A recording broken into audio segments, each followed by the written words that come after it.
Na čo sa máme dnes v rámci rumunskej novej vlny tešiť na Barbakane?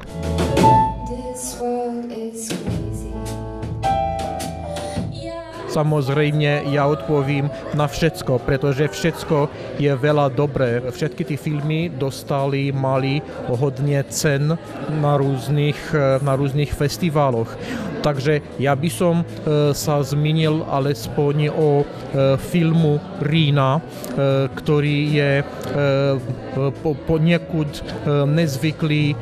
nezvyklá aparícia v rámci rumunskej novej vlny, pretože je to film ženský s ženskou tematikou, aj tiež film mladé filmárky. V Rumunsku nie je príliš veľa dám rumunského filmu, že jo. No jedna z nich je Ruxandra Zenide, ktorá natáčila ten zvláštny film, ktorý sa volá Rina.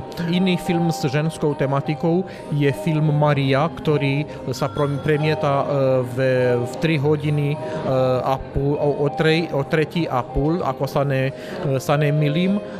Ovšem už nie je film ženy, ale film o žene. Film režiséra Kalina Petra Necra.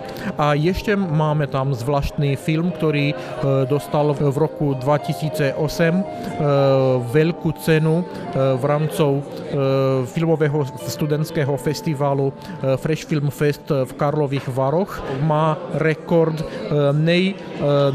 najnízkorozpočtovejšieho filmu v Rumunsku a myslím si, že aj na svete. Nie som si ist, ale film, ktorý stal len 200 eur, asi sa ešte nenatočil nikda. A tento film skutočne len tolik stal.